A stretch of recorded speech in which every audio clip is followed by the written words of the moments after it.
Roger that, Alpha Foxtrot Cheesecake. We got a bogey. It's a big bogey. What's he doing? I think he's doing our pickup trick.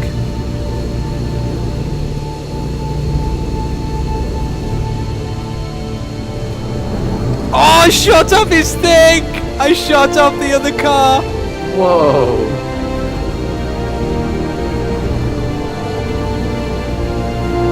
I hear your jet. Have you crashed? No, I think he's going down.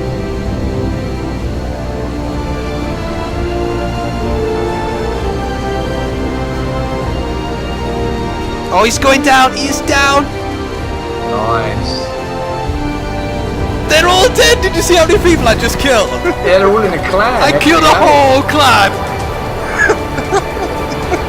Like clan wrecker, destroyer.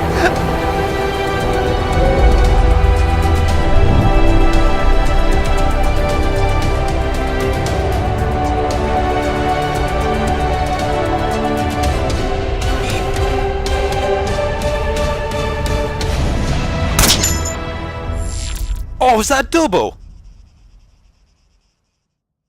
You can tell from my voice that was definitely an intentional double kill right there. It wasn't just me panic shooting because I thought those two guys were escaping the car before I could get them. But I have returned, my friends, into the fray. These last 2 weeks I've been busier than a one-arm builder in Baghdad. If you're an Australian rugby fan, you'll know who I borrowed that turn of phrase from. But this is Arma 3. Wasteland.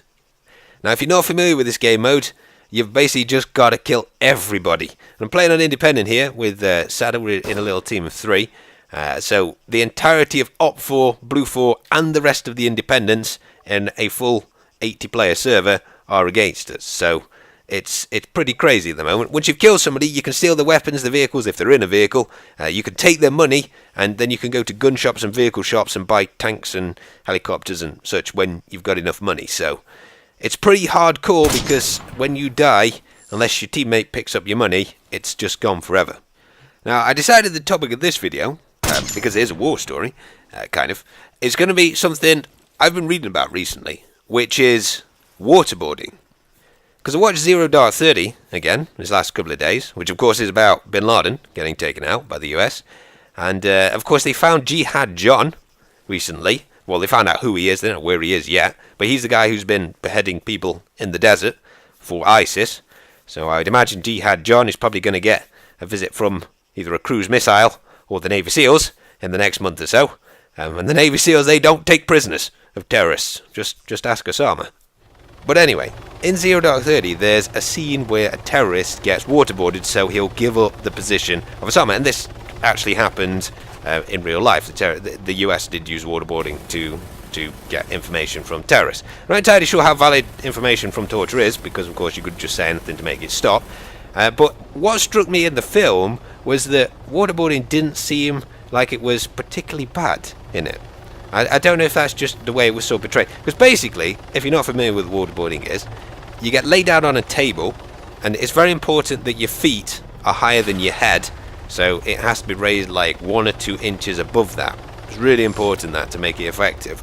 And then they put they obviously restrain you so you can't move, and then they put a thin cloth across your nose and mouth, and then they pour water, not a lot of water, just like splashes of water over that cloth that's of course above your nose and mouth. And when you watch it, you'll think to yourself, why isn't the guy just holding his breath? Because they only do it for like 20 seconds. I say only. If you don't know about it, it doesn't seem very much. But they do it for 20 seconds, and you think, well, I can hold my breath for 20 seconds. Pretty much anybody can. So why isn't he just doing that? I mean, if you go swimming or you're free diving, you hold your breath for like 2-3 minutes or something. So how in any way is that kind of torture? But that's the thing about waterboarding. It doesn't matter how long you can hold your breath for, which is why it's more effective than just submerging somebody in a pool of water, like the whole head. It's because when they waterboard you, water goes up your nose to the back of your nose, which is why they don't need to use much. And it triggers like this innate instinctive reaction in your brain, which has been built into humans for like the last 100,000 years. And there's literally, no matter how calm you are before you go into it, there's nothing you can do, because it just triggers this thing which your brain, no matter how much you try and persuade it, it thinks you're drowning and will do literally anything to get out of that situation. The Navy SEALs do an additional course before they go into combat. I think it's called SEARS training. It's like survive and resist or something. But basically, it's if they get captured by the enemy, it's to show potential SEALs that there are certain things the enemy can do to you that no matter how high your pain threshold is, you just cannot resist, because it triggers like this primal instinct in your brain to survive that just takes over everything else in your mind. I think the record in SEARS training as well is like 14 seconds. Like, people could only put up with it for 14 seconds. It's actually pretty dangerous as well. Like, it can cause something called dry drowning. This actually happened to some child in a swimming pool about 3-4 years ago. Like, he got trapped underwater but brought to the surface just as he was about to like pass out. So he was okay in the pool, even though he'd been underwater for a little bit too long. He hadn't lost consciousness. But then 2-3 hours later, after he got home, he just choked to death. And it's called dry drowning because it triggers a nerve in your neck, I think, that like it just it still thinks you're drowning, so it just shuts off your breathing. It's like sometimes if you choke people, and not that I know this, but I have heard, don't choke people, that it can trigger the same kind of effect. Like it just shuts off your breathing, and obviously, as if you're drowning, you die from it, even though you're not anywhere near any water and there's no water in your lungs. It strikes me that the closest thing anybody is probably going to experience to the feeling you get when you're waterboarded is that kind of, that adrenaline / a bit of fear that you get when you go into a dentist, doctor. I think everybody gets this, like dentist, doctor, especially if you ever had to lie down on operating day, for like an operation under a local anaesthetic or something like that.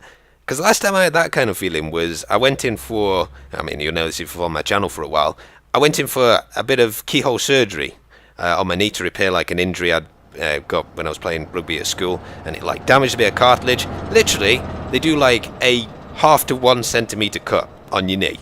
If that happened on your arm, you just happened by accident on your arm, you wouldn't care. You'd stick a plaster on it and, you just continue on with things. I mean, I can't even see a scar or anything now there. It's just, it just works perfectly and everything. But when you lay on the operating table, because obviously it was under a local anaesthetic with a little bit of sedative, you still get that, even though and you can think calmly that it's going to be fine, you still get like that massive feeling of adrenaline. And I kid you not, about once every 30 seconds whilst I was lying there, the muscles in my lower body just contracted and released just really quickly, almost like one shake. And I swear it was a fight or flight kind of instinct that's built. I don't know if anybody else has ever had this, but it's like the rest of me, even though I was thinking calmly, wanted to get up and run out of there. And it was the weirdest thing, like my body wanted to do something completely different to, even though I was sat there thinking calmly, it was this instinctive reaction that I had. And it's kind of understandable if you think back, because I don't know how many of you know this, but over 99% of species that have existed on this planet are now extinct. And humans nearly went extinct as well. There was a massive volcanic eruption several tens of thousands of years ago, and research has shown that there's between 2,000 and 30,000 humans left. Even if it were 30,000, it's a tiny amount compared to the 6.5 billion that are around now. And here's the even more interesting segue. All humans were originally black, because human life originated in Africa. So having white skin or lighter coloured skin is a genetic mutation. And that's the daft thing about racism, really, because if you go back far enough, every white person's got a black ancestor. So no matter which way you're disliking somebody because of skin colour, which obviously people have no choice over, so it's a daft thing in the first place to dislike somebody over, you're basically hating on your ancestors, whichever way you're doing it. And I'm going to have to say this because there will be that one guy who stumbles across this video whilst high on tomato ketchup or whatever they do, who goes, "You said black, you must be racist." Well, you just asked Benedict Cumberbatch, because he was corrected from saying coloured to saying black, where black is the correct term. So you just go ask him. Despite the fact that Benedict Cumberbatch was talking about greater equality and diversity, so he was doing a speech on that. He didn't have to do so. Obviously, he's not racist, but there were some especially thick people out there who felt that it was more important to focus on one mistaken term he'd said during a live speech, rather than the overall message of his speech. So, kind of defeated the whole point of everything in doing that. I know in America you can say either black or African American, but obviously in Europe, we're not American, so African American isn't a term that's used in Europe.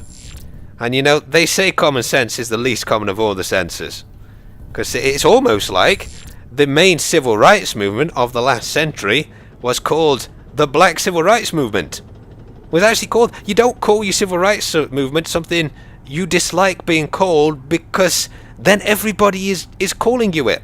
So, that's to that guy high on tomato ketchup. Switch to like barbecue sauce or mayonnaise. That was a cracking digression, but you know, you got to be clear on these things. So back to the war story now, and the gameplay. I'm not a particularly good jet pilot, unfortunately, so this little bit here is not going to be fantastic. And this guy, he unfortunately the flight has already been boarded. He is not welcome. But I just thought waterboarding was quite an interesting topic. You'll have to tell me in the comments if you thought so as well, because you know, obviously I've played rugby quite a bit, and I know I can take a few knocks, a few tumbles, and sort of be okay with it. I mean, somebody stood me right in my eye, like in my eyebrow once. I've got like a mini scar in my eyebrow, and I was sort of okay with that. But it's a different kind of thing to that sort of like internal innate fear that you have in certain situations. And I just thought reading about that was quite. I mean, I'm not like Russian tough. I mean, I once saw a Russian guy in a video like pull into the next lane with a handgun pointed at the guy behind him. So I mean, I'm not that tough. In fact, that's why I play as Russians in video games, because you know, in Soviet Russia, bullets dodge you.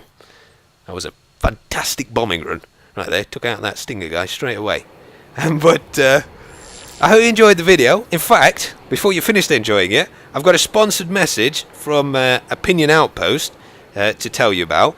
If any of this interests you, there is of course a link you can click in the description to go there. But basically, it's a site that lets you fill in surveys. Now, this isn't some illegit thing like a lot of surveys are. They actually, you know, it's a huge company that runs it.